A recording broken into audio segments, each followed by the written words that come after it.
الحمد لله رب العالمين والعاقبة للمتقين والصلاة والسلام على سيد الأنبياء والمرسلين وعلى آله وأصحابه الطيبين الطاهرين أما بعد فأعوذ بالله من الشيطان الرجيم بسم الله الرحمن الرحيم یا ایھا الذین آمنوا انما الخمر والمیسر والانصاب والازلام رجس من عمل الشیطان فاجتنبوہ لعلکم تفلحون چشتی لائق عزت تکریم واجب الاحترام استاذ گرامی قدر حضرت علامہ حافظ اسماعیل یارلوی صاحب،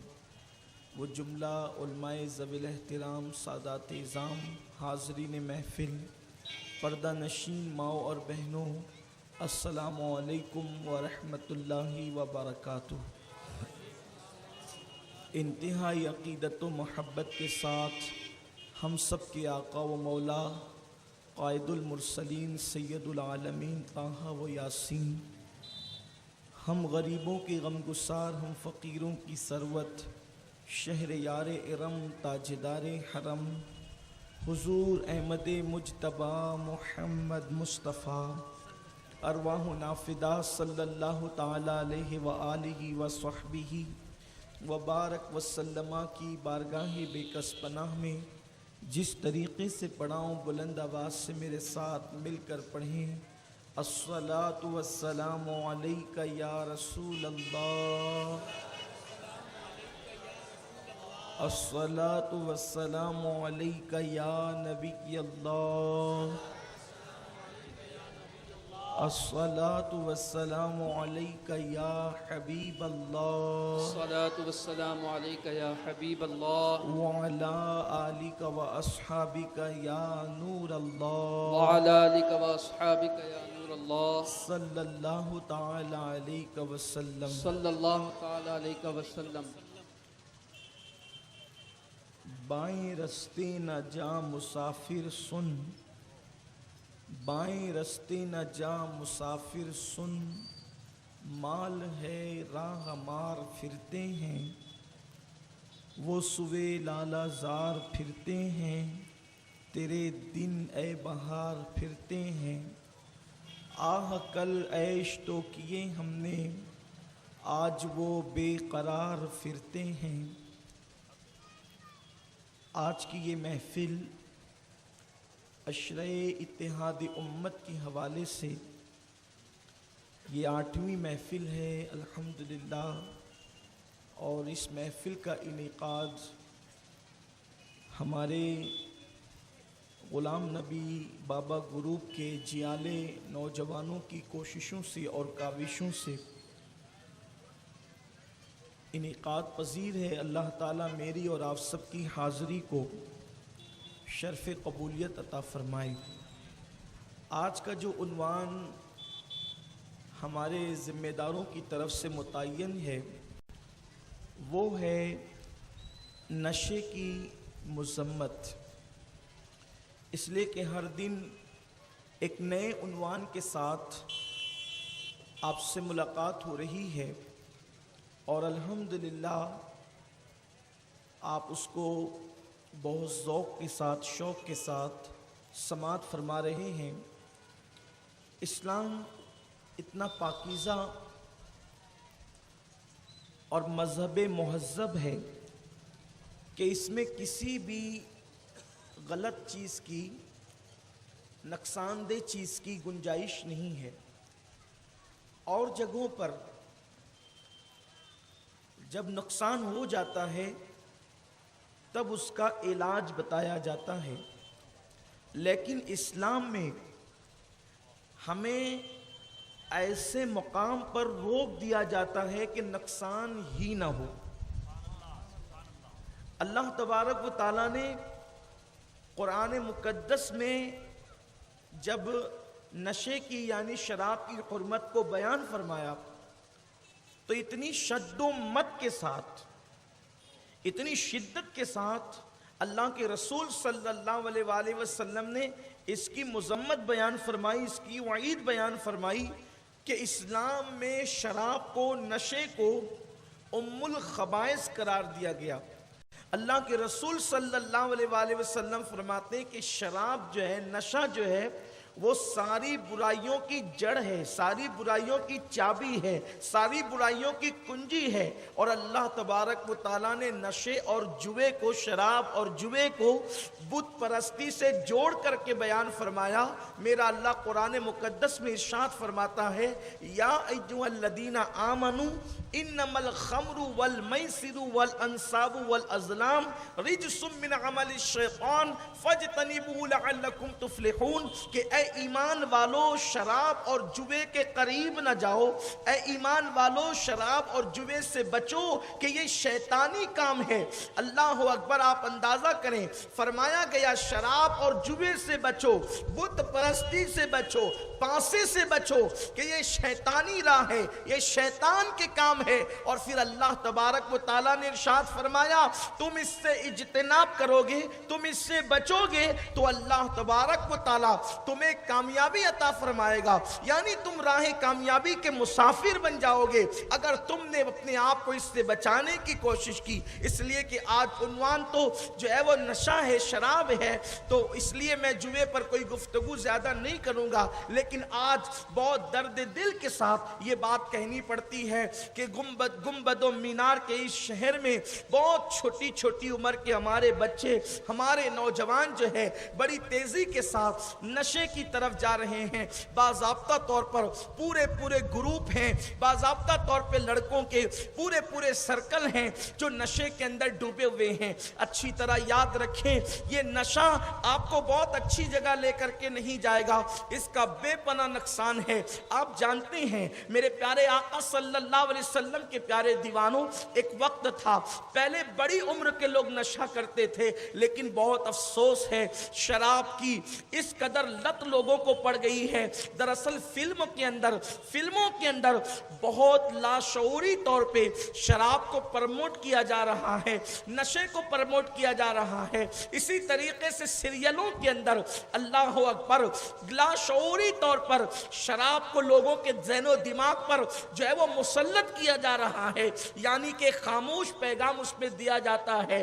جو لوگ دیکھتے ہیں ان کے ذریعے سے جو ہے وہ یہ باتیں پتہ چلتی ہے کہ اگر کوئی ٹینشن ہو جائے تو انسان اگر شراب پی لے یا نشہ کر لے یا کوئی کسی کو محبت میں دھوکہ دے دے تو پھر وہ نشے کے اندر اپنی زندگی کو گزارے۔ اچھی طرح یاد رکھیں میرے پیارے آقا صلی اللہ علیہ وسلم کے پیارے دیوانوں، میں بار بار اپنی قوم کی بیٹیوں کو بھی اور اپنی قوم کے جوانوں سے بھی کہتا ہوں کہ ایک سیریل کے اداکار کی زندگی یا اداکارہ کی زندگی صرف 3 گھنٹے کی ہے، ہماری زندگی 3 گھنٹے کی نہیں ہے، ہماری زندگی 70-72 ہفتے کی سیریل کی نہیں ہے۔ ہمیں اپنی پوری زندگی جینا ہے، ہمیں اپنے مسائل کے ساتھ مقابلہ کرنا ہے، ہمیں دنیاوی چیلنجز کا مقابلہ کرنا ہے۔ میرے پیارے آقا صلی اللہ علیہ وسلم کے پیارے دیوانوں، آؤ میں آپ کو بتاؤں اللہ اکبر یہ نشے کے نقصانات کیا ہیں۔ دراصل خمر شراب کو اسی لیے کہتے ہیں کہ اس کی وجہ سے عقل انسان کی ڈھک جاتی ہے، اتنی دیر تک جتنی دیر تک شراب کا اثر انسان کے وجود پہ رہتا ہے اتنی دیر تک کہ انسان کی عقل کام نہیں کرتی۔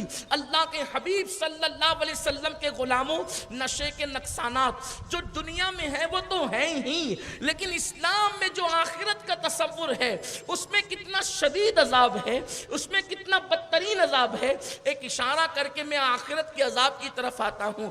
دیکھو جو نشے کے دنیاوی نقصانات ہیں، ایک یہ ہے کہ جتنی دیر تک کہ آپ نشے کی حالت میں ہوں گے اتنی دیر تک نہ آپ کاروبار کر سکتے ہیں، نہ کسی سے گفتگو کر سکتے ہیں، نہ کسی سے بات چیت کر سکتے ہیں۔